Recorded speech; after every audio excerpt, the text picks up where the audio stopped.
Hello, everybody.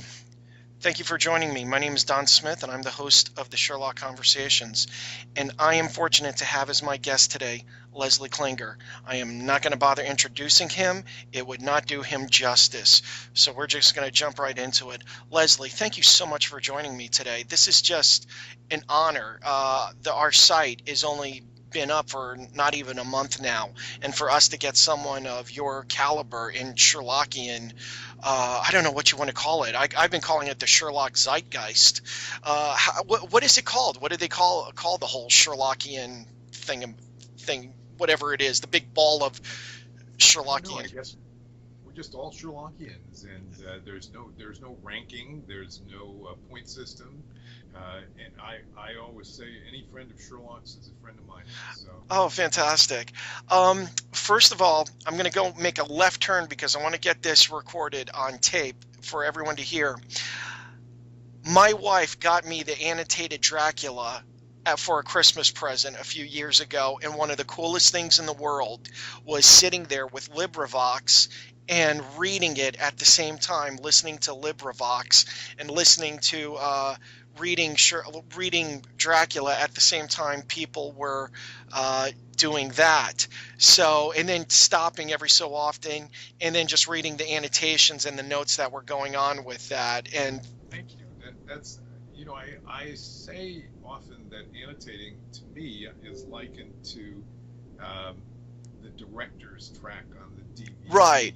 That's kind of the experience that you were getting with somebody. Now you got to be careful because I think that if you haven't read the book before, a book, read a Right, book, right.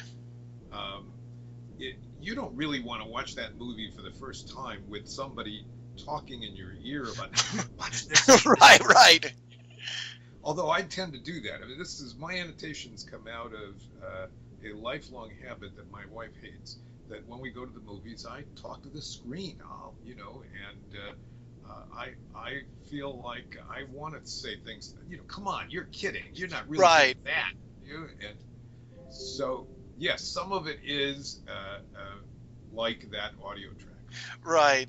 And it's great. And I want to get my hands on a copy of the annotated Sherlock because I got to tell you, I cannot stress how wonderful LibriVox is. Are you familiar with it? Yes. Yeah, LibriVox is fantastic. For listeners that don't know, do a Google search, LibriVox. It basically means free word, and what it is that it is volunteers go through essentially Project Gutenberg, pick everything that they want to in the public domain and record it and put it on the internet for posterity. And LibriVox is voluminous with what they have.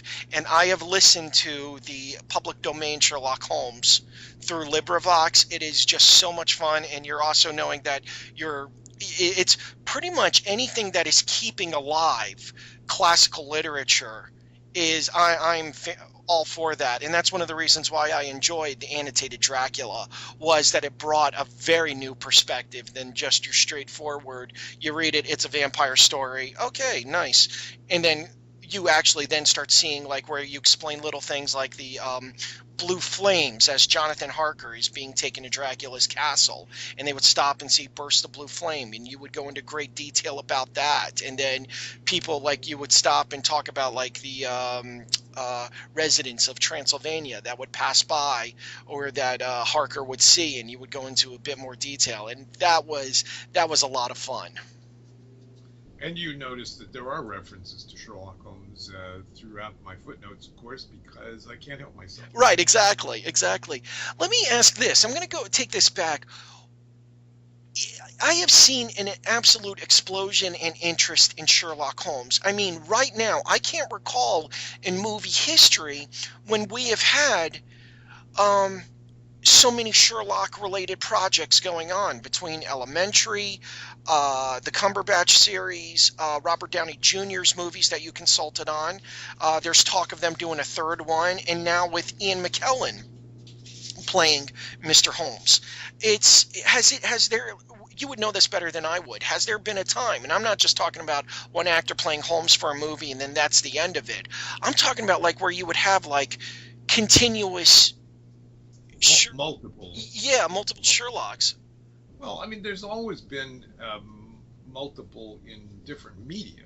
So, Right. for example, there's always been lots of comic books and pastiche. It's unusual that we have so many visual projects at the moment. No, I can't think of a time when there have been competing television series. But some would say that there's always been competing Sherlock Holmes television series. They just haven't called themselves Holmes. Right. Uh, so that when we had shows on before, like The Mentalist or House or Right. shows like that, they were clearly derivative of Sherlock Holmes. And so, in a sense, there were always multiple Holmes interpretations. Right. But no, I think this is the first time that there's actually been two series on at the same time that actually are Sherlock Holmes series. Right. And the fact that the four of them could actually be in a room together, which would be, man, how would you like to be a fly on the wall for that, to see all four of them sitting around a table talking Holmes? Like, how did you do But it? there actually was a moment about a year ago where Robert Downey and Cumberbatch and I think Johnny Lee Miller were all together at one of the broadcaster events, and Robert emailed me and said Cumberbatch seemed to be a very nice fellow, and I said, yeah.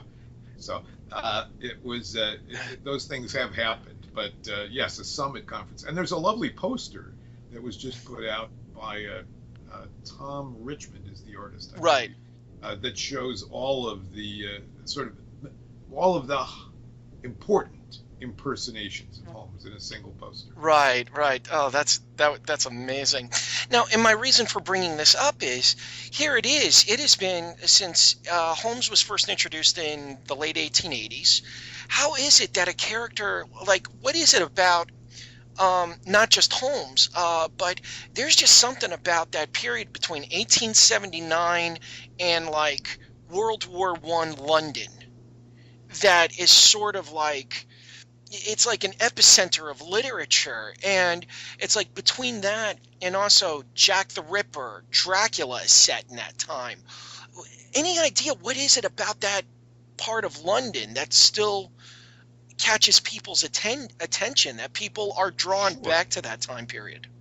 Yeah, I think the late Victorian period is really the beginning of most of the important movements, if you will, or events of the 20th century. So you have the beginning of the computer revolution, you have the real burgeoning of the industrial age, you have empire already starting to fall apart. The whole idea of an imperial Earth with sort of one nation ruling it as the British tried to Right. is ending. So you have all of those things. You have the beginning of women's rights. You have the beginning of change in the life of people of color. All of that ferment is happening there and comes to fruition in the 20th century and obviously on into the 21st century. Right. The computer age is really born in Victorian times.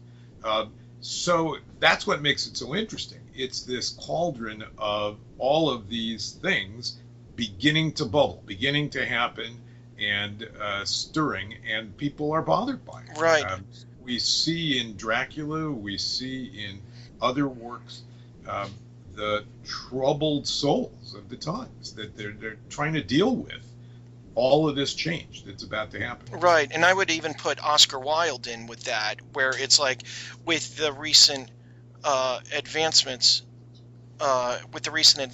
of gay marriage, and especially with the recent uh, issues of Caitlyn Jenner, like the sexual identity is something that's still very prominent and still discussed today. But it was Oscar Wilde that his relationship with falling in love with another man, actually, he served jail time over that. So it's Sure. sort of like putting all of that into this. I mean, we're still seeing a lot of that bubbling over today. Uh, Absolutely. I left out pornography as another important thing that began then. Really, I mean, if you think about it, you have the invention of the camera, right, and one of the first uses of the camera, and certainly one of the first uses of the motion picture camera, right, is pornography. right. And pornography flowered in the late Victorian period. Right. I also forgot to mention with Sigmund Freud, the modern psychology came out of that as well. Yes, So it's yes, like, in fact, yes. Of course, well, there were all kinds of scientific changes right, going on in the late Victorian period too, as the beginnings of physics and so on. right. So Right. And then at that time, it seemed that London was kind of like the epicenter of that, and the United States wasn't quite the world power that it would be after, because it was basically the Spanish-American War that turned the United States into a world power, and everything was still like, hey, you make it in London, you can make it anywhere type of thing. right. So now, with that said, I was reading a little bit of a bio about you, and with this in mind, I'm sorry, talking about this interest in Victorian London, and I was reading a little bit of a bio about you, and it was discussing how when you were in law school, that's how you got interested in Sherlock Holmes. And I was wondering if you could talk a little bit about, like, do you remember how you discovered him? Like, Yes. Oh, it's very clear. Uh, the when I was in law school, I got as a gift from my let's see, she was then my fiance. No, I guess she was already my wife, my first wife. right, Uh, the Baring Gould annotated Sherlock Holmes. She had seen it in some store, and I don't know what moved her to get it for me, but she did. She thought that it would appeal to me, and boy, was she right. So I was a dedicated law student, but I had a rigid program that from 11 p.m. to midnight every night I had to do recreational reading, non-law books. And after my second year, during my second year law school, it began to be Baring Gould. I started reading Baring Gould, and I was just hooked. I was hooked by the footnotes and the discovery that there was this cult of Sherlock Holmes, that there were Sherlockians out there, that there were people fascinated by Holmes and devoting tremendous energy to studying Holmes.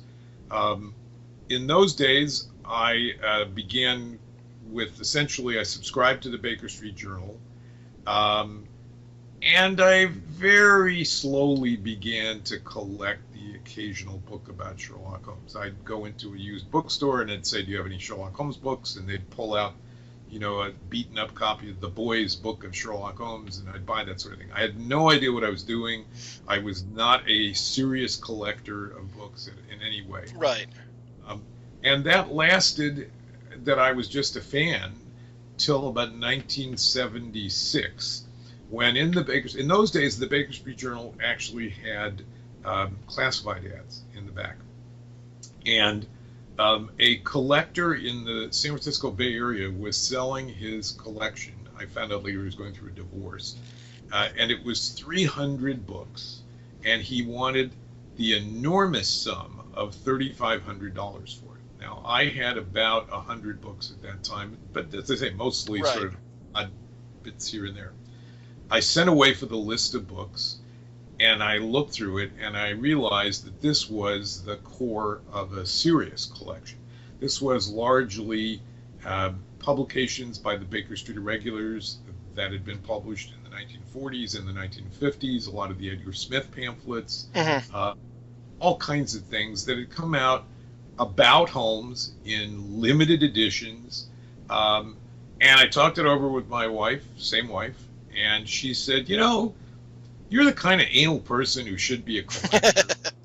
You should buy that. So I did, and suddenly I had a collection of 400 books on Sherlock Holmes, and didn't look back from there, and began to be a serious collector of Holmes. At some point I decided to actually make a list of the things that I wanted to find, Right.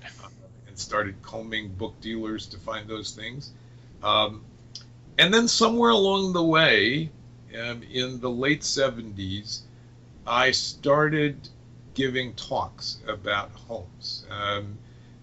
They were talks like, introducing Mr. Sherlock Holmes, might be an hour-long talk or something like that. I was doing it in sort of front of some school groups, and it was a lot of fun.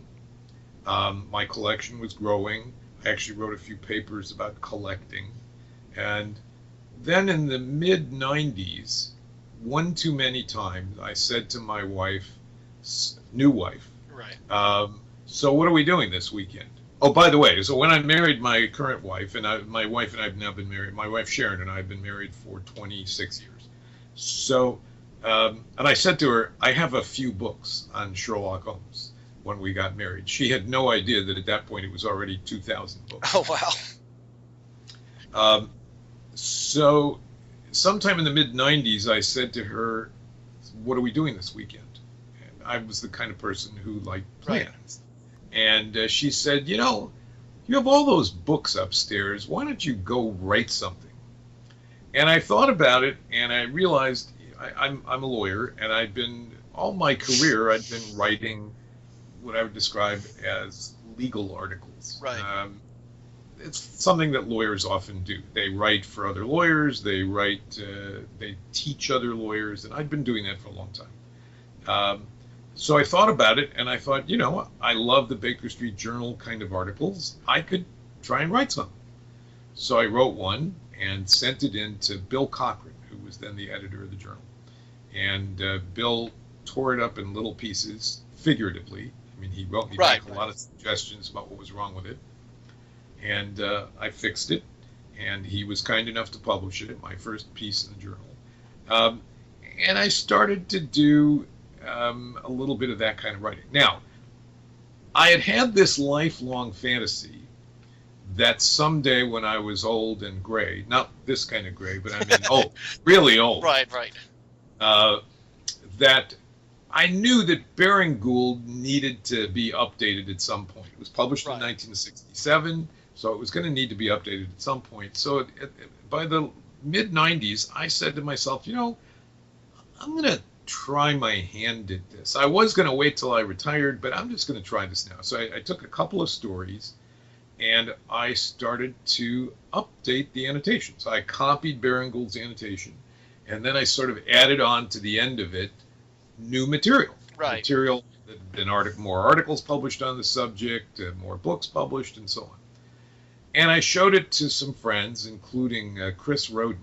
Chris was the publisher at that time of, what's the name of their publisher? Calabash Press was the name of their press. And they were publishing Sherlockian books. And Chris wrote me back a scathing letter that said, look, here are the many things that you're doing wrong, including, number one, you don't have the rights to Baring Gould's notes. You can't just use Baring Gould's notes. You've got to totally rewrite them. Right. And you need to do this, and you need to do that, and so on. And all of his criticisms were very good, and so I redid those and showed them to some friends. And Steve Doyle and Mark Gagan at Wessex Press, then known as Gassagine Books, said, this is pretty good. Why don't we put together a volume of the adventures? Let's finish up the adventures, and we'll do a collection of the newly annotated adventures. So that came out in 1998. That was the first of what turned out to be the 10-volume Sherlock Holmes Reference Library. Now, the annotations, when I rewrote them, were rather long, to put it mildly. Somebody described my writing style as law review, and they didn't mean it as a compliment, Don.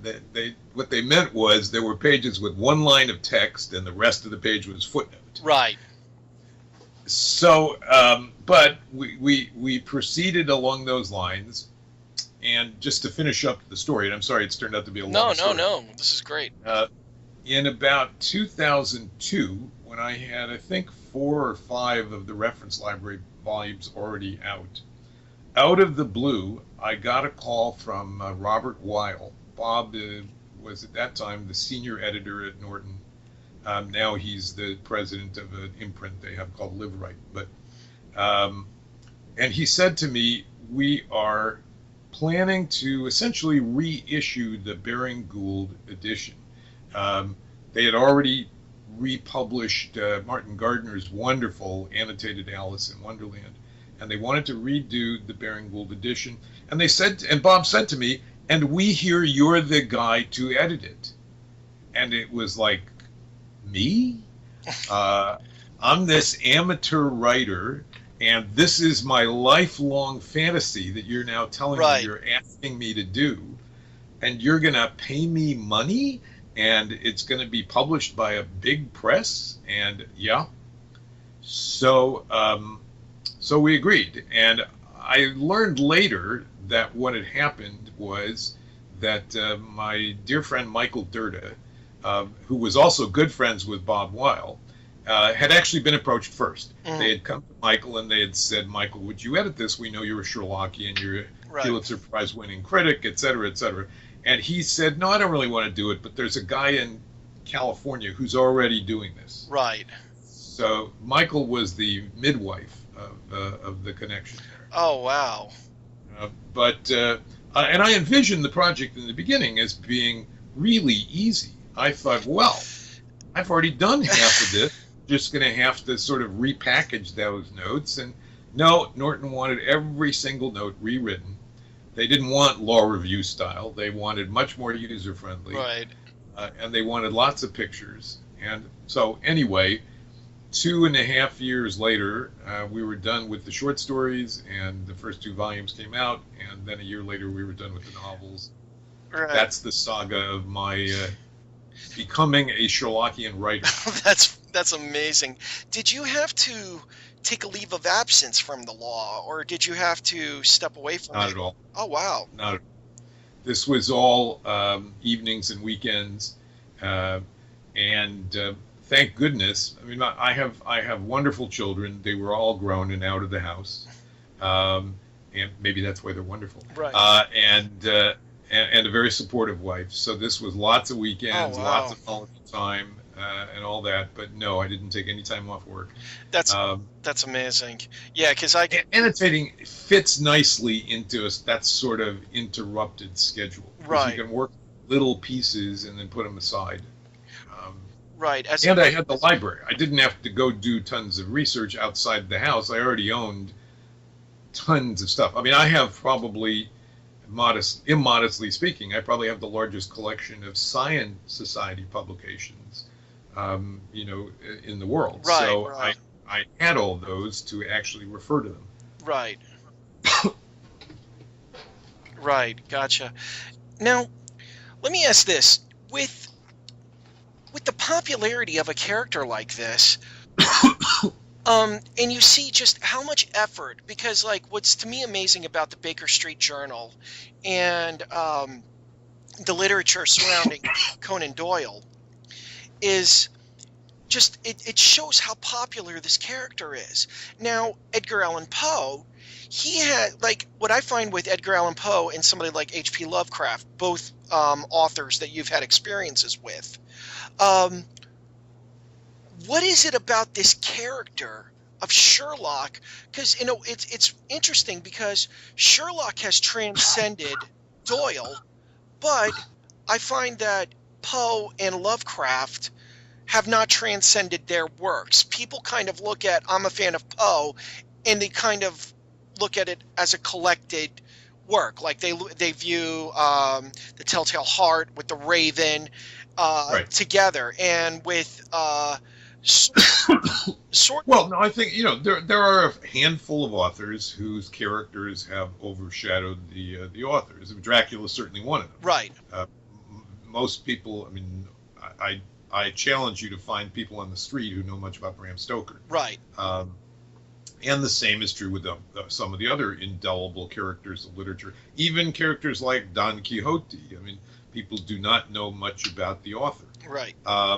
So that's not faulting Lovecraft or Poe. They weren't writing character-driven stories. They clearly achieved an immortality, but Right. not for the character that they created, but rather for sort of the moods, the style that they created. Yeah, they kind of almost reminded me of Hammer films. Like Hammer films are sort of like, oh yeah, here's a collection of them. Peter Cushing played Van Helsing, Dr. Frankenstein, and Sherlock in their versions of this. Christopher Lee played Dracula. He played Henry Baskerville. He played the creature. So it's sort of like, it's almost that same thing, where the Hammer films, they created a certain type of mood and they created a certain type of feel, but it's not like there is one standout movie. Like, you know what I mean? It's sort of like, oh yeah, Right. it's sort of like you view the collection as a whole as opposed to individuality type Right. of thing. Well, Doyle had a knack for creating characters. I mean, he created, I would point out, he created four great characters in his career. Obviously, Dr. Watson. Maybe even five if you want to count Professor Moriarty Right. as sort of larger than life. Professor Challenger, who was, we've forgotten now, was immensely popular at the time. Right. And the Brigadier Gerard, who was another very popular character created by Doyle. So Doyle had a knack for inventing or create. I'm not sure creating is the right word, but yeah, molding maybe characters that could become larger than the books in which they appeared and take on almost a life of their own. Right. Right. And there's only been others. I mean, you look at that era. You know, there are characters that have gone beyond the pages of the books in which they were created. Dracula, certainly one of them. Right. Frankenstein, and so on. Right. But, they sort of take on lives of their own. Right. Well, because almost in a way, there's a lot of how Sherlock Holmes reminds me of Batman. And I'm not, because when you read, I read Bob Kane's autobiography that he released back in the mid 90s. And he basically had the intention of, he just wanted to create a comic book character that capitalized off of Superman. And Bob Kane's style was almost of what you would see in the funny pages. It was a very, let's create wacky cartoon characters that had, 3-panel gags type of thing. So the idea of him coming up with, he's like, okay, well, we've made Superman, let's go in an opposite direction with him. And then he created something. And then another very talented writer by the name of Bill Finger came in and said, well, why don't you add this, this, and this? And Bill Finger is now credited as the co-creator of Batman. But Batman went from being an almost, I'm going to say that there was aspects of the Adam West series that were very, very close to what Bob Kane had intended. But then you get some amazing creators that took over Batman, and Batman outlasted and outshone anything Bob Kane had ever intended, especially under what Frank Miller had done with him. Sure. And of course, as I'm sure you're aware, there's a lot of Sherlock Holmes crossover with Batman. Exactly. Batman clearly admires Sherlock Holmes and meets him in several comics and in the form of ghosts or whatever. Batman is a detective. Right. He's not a muscle man. He's a detective more than anything. He uses his brain. Right. But the comics quickly adopted Holmes. I mean, Holmes appears in hundreds and hundreds of comics. I have a very large collection of Sherlockian comics, maybe only half of which are actually Sherlock Holmes. Right. They're stories like Commandy, on and on. I mean, the list is endless. Right. Right. Comic books in which in which Holmes has made a sort of cameo appearance. Right. Or the character clearly is Holmes with a different name. Right, exactly. But it's, to me, what I just find fascinating about that is that just what it is about this character, because I'm like, yes, there's clearly Batman borrowed a lot from Holmes, but what I find oddly is that there's something about the character of Holmes where he sort of brings out the best in people, where there's a level of Holmes he basically is somebody that just says, forget the distractions of the world. Forget, essentially, Holmes today. I have no idea what's on TV. I could care less. Don't explain to me who the Green Bay Packers are. I don't care. What does this have to do with, if it came up in a case where a guy was murdered in a very weird way for a Green Packer. Found cheese on his head. Yeah, exactly. Then Holmes would be an expert of everything Green Bay Packer the next day because he's researched it. But there's a level of, he's a character that has just pushed humanity, whatever a human being could be, he has pushed it at its best, is what I have found. And that's one of the reasons. Well, sure. People say Sherlock Holmes is a superhero, just a cerebral superhero, not one with super strength or X-ray vision or things like that. His superpower is his brain. Right. And he does partake of certain superhero elements. He's got mysterious background and a little vague on certain parts of his life and all that. Right. But I think that's one element of what makes Holmes so appealing. I think another element of the great appeal of Holmes is his outsider status. That, Mm, as suggests, he disdains being a normal person. He right, doesn't care about the rules. He doesn't care about, in many of the stories, he doesn't even care about the law. He cares about justice. right, And he is driven, focused on his objectives to the exclusion of niceties. Doesn't make him always the most pleasant person to be around. right. I think if we're honest about it, we'd rather be friends with Watson than with Holmes. Holmes would really be annoying. Oh yeah, exactly. Because there's always something about him where it's just kind of like he just steps into the room, and it's sort of like he he's not just somebody that when he goes kind of like when he doesn't have anything to occupy his mind, he turns to what are now illegal narcotics, or he's open firing into the wall. Right. So He's all business. yeah, exactly. And it's sort of like this is what his dream is to be, is just continuous problem solving, problem solving, problem solving. And that was Yes. actually one of the quirks about Doyle is that I found that a lot of Holmes mysteries were here's the setup to it, here's him solving the problem, and then here's the setup, here's all the pieces to it, and then here's him solving the problem. In and I was comparing it. I was talking with Lindsay Fay not too long ago, and I was saying how it was funny that almost like Holmes being a procedural drama for the last 10 minutes of it, where you're watching the mentalist make a run after the bad guy. And once he's figured out, oh, it turns out the bad guy is this guy, and then he goes running after him. Holmes's attitude is, okay, here's who the bad guy is. All right, next problem. And it's sort of like you point to the identity of the bad guy, and it's sort of like I'm letting Scotland Yard make the arrest. I just want to focus on to the next problem. Right. Like it was always funny because even The Hound of the Baskervilles, which is an excellent book, except for my one issue, and I say this over and over again, is the way it ended. Oh yeah, the bog probably got the guy. All right, let's go take care of something else.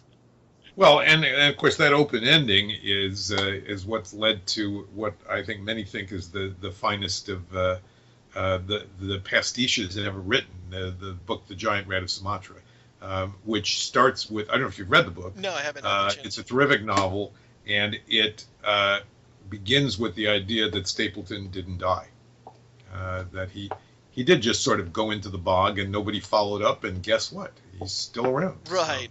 Oh, that's interesting. That's cool. I'll have to check that out. Now, obviously, I would be completely remiss if I didn't ask about when you were working on the annotated issues. Then the Conan Doyle estate had their say in that. I was wondering if you could explain a little bit about. I don't know what you can and can't talk about. I don't know if. Talk about all of it. Oh, okay. What? There's no restrictions there. So let me be precise about this. Okay. So this is not about scoffing at the copyrights that belong to the Conan Doyle estate. Right. When I did the annotated Sherlock Holmes, the new annotated Sherlock Holmes, I licensed from the estate the right to publish the 10 stories that are in the casebook that remain in copyright. Right. I paid them a lot of money and obtained a copyright license for that. The issue arose in the context of not the annotated Sherlock Holmes, but in the context of a collection of new stories that Laurie King and I had commissioned friends of ours to write, stories inspired by the Sherlock Holmes canon. This was a volume called A Study in Sherlock. It was published by Random House. Just before that book appeared, the Conan Doyle Estate Limited, which is a company owned by grandniece and nephews of Conan Doyle, Okay. approached Random House and said, you can't use the characters of Holmes and Watson. It had nothing to do with using the copyrighted stories. They said, you can't use the characters of Holmes and Watson Right. without our permission. Laurie and I said, that's wrong. That's not the law. Buzz off. Random House said, it costs too much to fight, we're going to pay. So Random House, out of their pocket, paid the Conan Doyle Estate Limited a license fee, and that book proceeded. 2 years later, Laurie and I were working with Pegasus Books to publish a second volume similar volume, major writers, um, called In the Company of Sherlock Holmes, new stories inspired by Sherlock Holmes. Right. And once again, the Conan Doyle Estate Limited approached the publisher and said, if you don't get a license, we're going to block sale of the book. We'll work with Amazon and Barnes and Noble and the major distributors, and we'll stop the book from being distributed. The publisher threw up its hands and said, we can't publish this book, obviously, and have it sit in the warehouse. What are we going to do? Lori and I talked it over, and we decided to sue the Conan Doyle Estate Limited to seek what's called declaratory relief. That means asking the court to rule that we didn't need a license. Right. We weren't asking for money. We were saying, declare that we don't need to get a license from the Conan Doyle Estate Limited. That case went to the district court, Northern District of Illinois, the federal district court. We filed there because at that time, the Conan Doyle Estate Limited had an office in a suburb of Chicago, the home of John Lellenberg. So we filed there. It was tried before. It was heard by the district court. The estate did not appear. Okay. They defaulted in the case. I think they basically were hoping that we would take the default judgment and go home because there wouldn't have been a published opinion. We would have been able to proceed with our book, but the case would have been over. We talked it over and we said, that's not good enough. We actually want an opinion that says we're right. Not just for us, Right. but for other creators. We said, otherwise they're just going to do this again. They're going to do the same thing with the next book that we put out, and the next book, and the next creator. So we filed a motion for summary judgment asking the court to actually opine that we were correct. At that point in time, the estate appeared and filed papers opposing the motion for summary judgment. Nonetheless, the district court ruled in our favor. The estate immediately filed an appeal to the Seventh Circuit. Right. Seventh Circuit heard the case on a very fast track. And in July of, was it last year? Yes.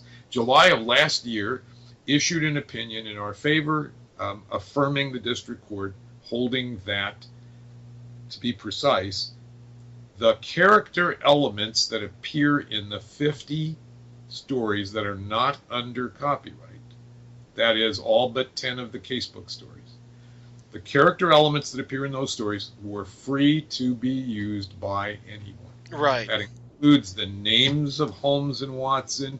It includes virtually every characteristic that you will be able to think of Holmes and Watson. There are certain elements that are in the copyrighted stories, but they're not meaningful. Right. The estate immediately filed a motion for an emergency stay of the Seventh Circuit's opinion. They filed that motion with the Supreme Court. The Supreme Court denied that. We filed a petition asking the court to award us legal fees in the case. Because we had been successful, we said the estate should pay our fees. The Seventh Circuit ruled completely in our favor on that motion and excoriated the estate. They basically called the estate blackmailers. They said that they were pursuing efforts of extortion and should desist from doing that in the future. Nonetheless, the estate continued to pursue the case. They filed a petition for what's called certiorari with the Supreme Court of the United States. This is a petition asking the Supreme Court to hear the case. The Supreme Court considered it and decided they did not want to hear the case. That took place in November of 2014, that the Supreme Court denied the motion for certiorari, therefore ending the case. We went back to the district court, asked the district court to award us fees as well, and ultimately we settled that petition with the estate. We reached an agreement where they paid the fees, and the district court didn't rule on that motion. So the case ended.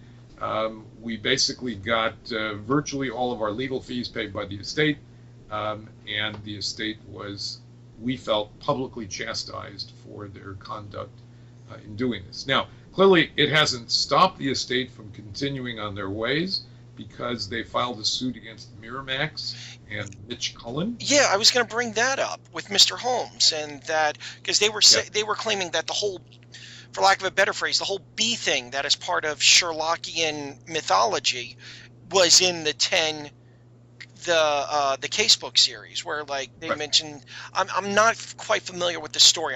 There's as much as I love Sherlock and I'm learning about it, I'm learning more and more. I'm Okay. still going through the Well, original they series. claimed, I read the complaint and I read the script, and the basic case of the Conan Doyle estate was that they argued that the book drew the elements of Holmes's retirement from the copyrighted story, The Lion's Mane. Um, I think that that was patently false. There is a long discussion of Holmes's retirement in the public domain story called His Last Vow, but the estate had that argument. Furthermore, the estate argued that they were using that the filmmakers were using the trademark that the estate owns in the characters of Holmes and Watson. Now, this is to me patent nonsense because the Conan Doyle estate does not own a trademark. Right. They have filed an application to register the trademark. The application has not been granted, and I think there is ample evidence that the character has been used in commerce free of any trademark for 100 years, and that they will ultimately lose on the issue of having a trademark in the characters. So, Right. but it was enough that the case got some attention. I understand the case has been settled. I don't know the terms of it, of the settlement. I don't know that any money actually changed hands. Right. So that's all I can tell you about that case. Right. I'm not privy to the details of the case, other than to me it was another example. Now, by the way, they had the nerve in their demand letter to say we have rights in these characters. See Klinger versus Conan Doyle Estate Limited, which establishes that we have rights. Well, it does establish that they have rights, but they're very, very limited rights. Right. Right. But it seems like something like that would be like they're almost alienating themselves from the rest of the Sherlockian community, as weird as. They don't care. They don't care. They know that. Wow. They know that completely. They have no interest in the Sherlockian community. They never have. I mean, that animosity goes back to the days of Dennis and Adrian Conan Doyle, the sons of Conan Doyle. They could care less. They have no interest in the Baker Street Irregulars. They have no interest in Sherlockians. They just want the money. Wow. And I'm not. I make it sound too terrible. They believe that they are protecting their father's legacy. They think that their mission, or in the case of grandfather or granduncle's Right. legacy, they think that they are somehow the proper gatekeepers, that they should be deciding what is good and what is not good in terms of portrayals of Holmes and Watson. Right. Now, with something like that, how is it that a character like Holmes is now in the public domain, but Mickey Mouse and Superman are not? Is it because I'm sorry, Timing. timing? Timing. Um, the U.S. copyright laws basically say anything published prior to 1923 is in the public domain. Period. Okay. So it's just timing. Mickey Mouse and other characters like Batman were created after 1922, and so they still remain in copyright. 50 of the Sherlock Holmes stories were published prior to 1923. They are in the public domain. Period. Right. Now there are other characters like that. For example, John Carter of Mars, Tarzan. Right. Both appeared in stories before 1923. Nonetheless, the Edgar Burroughs people have trademarks in those characters and vigorously contend that you cannot use those characters without their permission. Right. Well, I was even laughing about that because I'm a massive Zorro fan. And I love Zorro. Curse of Capistrano, the first book, that's technically in the public domain. But I'm sitting there thinking to myself, I go, good luck saying that you're using the character Zorro with with the black hat and the mask and the cape and the black costume, and um, not having a lawsuit. Well, it's in litigation at the moment. There is a pending Zorro case, um, and we'll see how it comes out. It's a very complicated case. I don't know all the details of it, but it's a complex case involving film depictions as well as books. Because remember, you can copyright a film later, Right. just and that's separate from the books.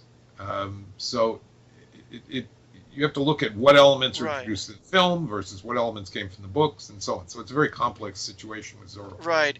I'm going to just go down the slight rabbit trail just for a moment. This all reminds me of the Thunderball James Bond stuff.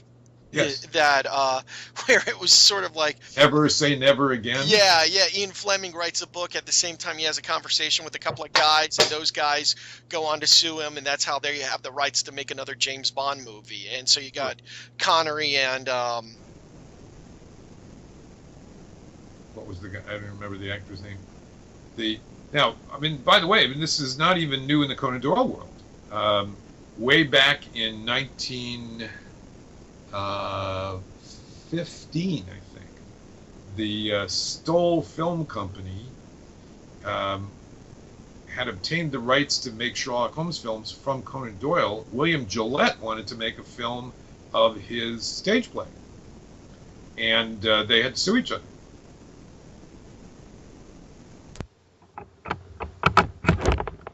Okay, can you hear me? Better. Now I can hear you. Okay, all right. Did you hear me talking about Yes. Conan Doyle? Yeah, you were. Okay, so- about the William Gillette versus. Yeah, Gillette versus Stoll Film Company. You'll find an article about that online in which the Stoll Film Company won. Basically, they said, nope, Conan Doyle licensed us to make the films of Sherlock Holmes, and you, Gillette, can't make a film of your own play. Oh, wow.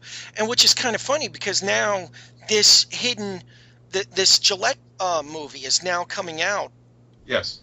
that nobody has seen in years and years. And it's like, and I've talked with other people in the Sherlockian community, and they are thrilled with it because we get a chance to see, see a guy that actually had a conversation with Doyle about. Well, not only that, I mean, Gillette, I saw the film a couple of weeks ago. It was shown here in Los Angeles Oh, wow. at an old theater. And, what I said to some of the people there was, we have to put in focus, Gillette was Sherlock Holmes to that generation. Right. He appeared on the stage from 1899 almost continuously to 1927. Thousands of appearances as Sherlock Holmes. He was the image on the cigar labels. He was the image on the cover of Collier's magazine when Frederick Dorr Steele drew all of his beautiful illustrations of the later stories. He used Gillette as his model. So this was Sherlock Holmes. And the chance for us to now see the living, breathing man and not just a static picture of him is astonishing. Oh, that's amazing. I can't wait till they release it on DVD or put it out on the web for everyone to see. It's interesting also, I was laughing about this with a friend, it's one of the early examples of Hollywood's absurdities. We have William Gillette, who was 63 years old at the time, playing Holmes, having a romance with an obviously very young woman. She's probably, I've forgotten how old the actress was, but in her mid-20s. Oh, wow. Yeah, so that's common. We still see that today. So Yeah. that's great. Now, let me ask this. I've had the opportunity to interview at least two very wonderful people. One woman's name is F.C. Shaw, and the other is her name is Paula Bernstein. But both of them are writing kids' books with a Sherlockian theme to that. What do you think of people doing that to make it more interesting to younger readers? Because I think it's great. There are many rooms in our Father's house, and it's all good. I mean, I think hooking kids on the ideas. Sherlock Holmes. I mean, my daughter is a second grade school teacher, and I went to her class one time and gave a talk on Sherlock Holmes. and I started by drawing on the blackboard the deerstalker hat and the magnifying glass, and Right. said, do you know who this goes with? And of course, they knew Sherlock Holmes. Oh, that's Uh, great. so now, for some of them, it was Sherlock Hemlock of Sesame Street, but I think that idea that there's a character who is smart and observant and Sherlockian is a great thing for kids to look at. And I helped edit. I edited a children's, I guess a children's version of the stories is the way to put it. Right. A young reader's version of some of the stories, in which the editor simplified some of the language. And the editor and I arm wrestled about some of it. I kept pushing for more original Doyle dialogue, and Right. she wanted less. She wanted shorter words and simpler words. But nonetheless, the stories work very well, even with simplified dialogue. And I think it's great to hook kids at that age. It's a good gateway drug. Right, it really is. Because one of the things that I also like about somebody like Sherlock is that I recently I had a chance to do a guest blog, and they asked me to write a blog about why did you start a Sherlock blog? And one of the things that I said was I basically said he reminds us, because like I said, that we live in a culture now that is almost selling its soul to pop culture. Yeah, it's sort of like we go into like we're into whatever's popular today. We don't look at the longer terms. And one of the things is just lacking is a lot of problem solving skills, and character. And what's sad is that it will end up costing us our collective souls in the long run at some point. And I said that looking at somebody like Sherlock Holmes reminds us that we can solve problems, that we can persevere, that we can handle the improbable, we can go after the impossible, and it's sort of like we can have that sense, like you mentioned, that sense of justice that Sherlock had earlier, and that's one of the things that we don't see that enough today, I believe, is that I think we as a society, and I don't want to sound like I'm being a Luddite or being the moral majority crusader on my soapbox, but one of the things that I do like about him is, like I said, he to an extent, I'm like, granted, we're never going to be that person that where we can look at someone and say, oh, yes, I can tell that you own a goldfish named Bob, or something silly like that. But we can say, like, okay, by observing and working and going that extra step, we can conquer the problems that are in front of us. And that's always one of the things that I've really appreciated about Holmes. I think, though, that in defense of pop culture, I think that one of the things that I greatly appreciate about current pop culture is how much of it embraces the past. How much of it, how the creators know where they came from. Right. And so we see, whether it's Sherlock Holmes in the 22nd century, or we see a comic book like Watson and Holmes, or we see even sort of indirect homages, whether it's a house on television or a mentalist or whatever, that so clearly draws on the past. Specifically, I'm focusing there on Sherlock Right. Holmes. But obviously, it's much more than just Holmes. It's the whole past of American history, American culture, and the Victorian culture, and English culture. Right. That so much of that has sort of been absorbed into modern pop culture. I'm not worried about our forgetting the past at all when shows like Penny Dreadful can be so successful. And shows like Ripper Street, and just all of these wonderful shows that embrace that part of the past, and modern shows that have echoes of that, whether it's a CBS Elementary or it's a House or any of those that so clearly draw on our culture. Right. So I'm not worried about our culture right now. I think we're in a great time, and part of that is the influence of the internet and just the pervasiveness of history. Right. That there are so many books, so many streams of information, that it's hard to get away from what came before. Right. That's amazing. Leslie, I want to thank you so much for your time today. I really do My appreciate it. pleasure. Real quick, where can people get your books, find out more about you? There's a website, lesliesklinger.com, and there are links to all my books and a lot more information. Great.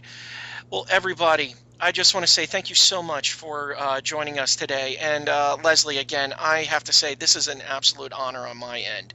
Thank you so much for being a part of Pleasure. this. I I, My pleasure. I hope I hope we can do this again in the future. Great. Great. Well, everybody, as always, thank you so much for listening, and I hope you have a great day.